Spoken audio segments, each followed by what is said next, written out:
going. Oh! No! Nope. So much nope! I think you gotta find out what is dull. No, I'm leaving. Oh. I knew that would happen. Oh. The same.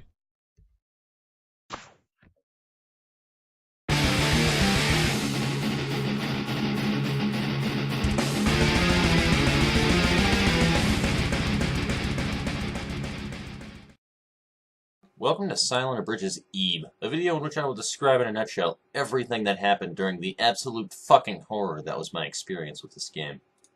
But where would I even start on a title like this? Well, I suppose an introduction would be ideal.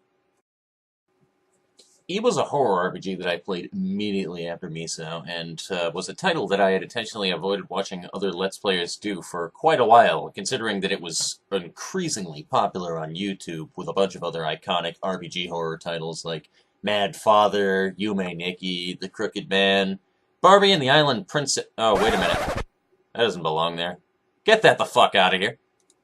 Anyways, this game had essentially instilled the essence of fear into my very soul for one main reason, in that it contained a metric fuck-ton of the only material thing that I can legitimately say that I am afraid of.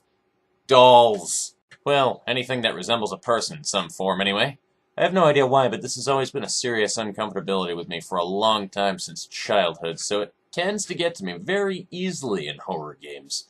It was probably due to my grandmother putting up these porcelain dolls on display when I was younger that seemed to almost peer into your very soul at night whenever you went to go and take. This game was intriguing to me in that it based the entirety of its setting inside of an art gallery. An art gallery of pure torment and hellish nightmares, but nonetheless, it was an art gallery.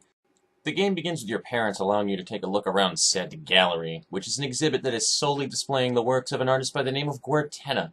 A name that you would soon hate relatively quickly because he apparently placed life within all of his art in some form, assuming that I had understood the game to some extent. If this isn't a reference to Inkheart, then I have no idea what one is. For those of you who don't really read too much, Inkheart is a book all about a guy where all of his stories that he writes and everything, he pulls out characters from them somehow. It's a really sick book. I recommend that you pick up a copy of it. After browsing for a while, you reach a trigger event of a specific painting that suddenly makes shit hit the fan, and you become suddenly thrust into a demented alternate universe through a fucking painting in the floor. This was probably the coolest thing I had seen in a game in a very long time, to be completely honest with you. And it reminded me of the old Mario 64 game where you jumped into all the paintings to get into the worlds. Shortly after your plunge into madness, you find a rose, which is supposed to resemble your actual life force within this gallery. Yes, a fucking flower. I mean, what are you, a pansy? Nah, never mind. Forget what I said. Right. Anyway, this place is filled with a plethora of strange and bizarre bullshit, like talking ant painters, creepy headless girl sculptures, spitting paintings, and even Jackie Chan wearing a panda hat. Weird shit in this place, people. After facing your fears for a while and conditioning yourself to believe that murderous and generally female art is a natural thing to come across, you meet an androgynous badass by the name of Gary who winds up being a major plot device later into the game. This makes the player really appreciate the whole two heads are better than one spiel a lot more when you have him around. You know the one thing that would make this situation better? A third person to add to your demented art world adventures. A little later on you run into Mary, a cute little blonde girl that seems slightly older than Eve, I would guess, and is a rather mysterious character as much as she is absolutely fucking lovable. I like yellow, but I also like pink. Oh, blue. You just love all the colors, don't you, you big cutie? Now that you have 3 characters, you are one person short of a Final Fantasy IX style party, so this means happy, good things, right? Wrong! Not even 5 minutes after finding her, the group gets split up entirely, leaving poor Gary to fend for himself. This leads into a sort of corpse party style help the other team out indirectly puzzle thing that you must complete until everyone gets reunited. This leads you to running into perhaps the scariest fucking thing I have ever seen in a horror game to date. This guy. Creepy blue doll things that are the most demonic, soulless things I've ever seen in my entire life. They look like a smaller-nosed Gonzo from the Muppets if he were cosplaying as Bob Marley. Seriously, fucked up looking. That shouldn't exist. Ever. Like, at all. Here comes the biggest surprise to me since Zelda Ocarina of Time when I found out that Impa was a woman. Upon stumbling on some books and a shelf with Gary, you discover that Mary herself has a painting of Gortennis and has been playing you like a fucking fiddle for half the damn game. Boy, when you really think you know a person. After reuniting with Gary, she goes batshit psychotic and tries to spill some blood. Luckily, Gary steps in with his big man muscles and bitch pushes her onto the floor, knocking her unconscious somehow. He breaks the news to you about her being a painting, and you both make your way to Sketchbook, a weird and drawn-out storybook land that gave me some serious flashbacks to Yoshi's story way back in Stitch World. After solving some bullshit puzzles and wandering around long enough, you find a little house with an interesting little toy chest that Mary chooses to Spartan kick you inside of. This is where the game seriously has a different setup depending on whether or not you completed certain things throughout the storyline. Gary lives or dies at this point, depending on if your bond is high enough, doing little trivial things during the main game and other shit. In the ending where he dies, you ascend the stairs to the blondie playing Loves Me Not with Gary's fucking Rose, thus ending his life in the process. This was perhaps the most butthurt I'd been about a game in a long time. Seriously, it resulted in me doing a whole other playthrough in order to get me a better ending. I don't do that in games, like, ever.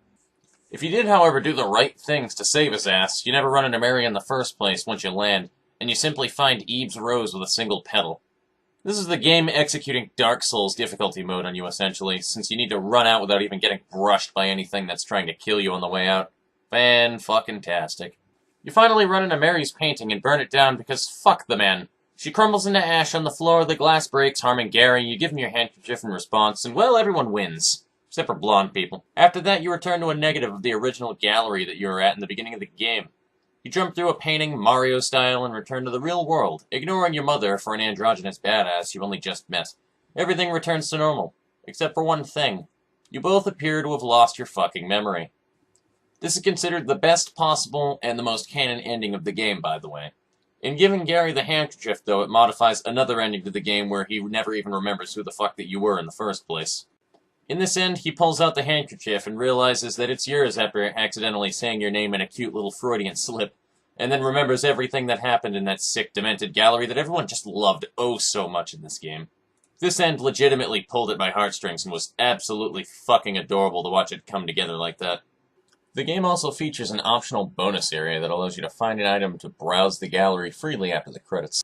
The area is basically the same as the rest of the game with a few already implemented elements from the game prior to them. In my opinion, it was a bit creepier than most other zones because it had things like a creepier ambiance, about 1 million creepy Cyclops paintings, and a fucking mimic. Well, look on the bright side, at least Demon Bob Marley isn't here, right? This gallery has a display of every painting and sculpture you can run into during the game and can only be seen if you read them fully. In other words, have Gary in the party to understand all the words. Apparently there are 4 characters that you can have inside of this place through completing all of the game's endings. I only managed to get Barry and Gary, and to be perfectly blunt with you, that's about all that really matters to me, so fuck it. Beyond that, there really isn't anything left to say about this game. Really, I've exhausted about everything that I can think of. Have some, Gary.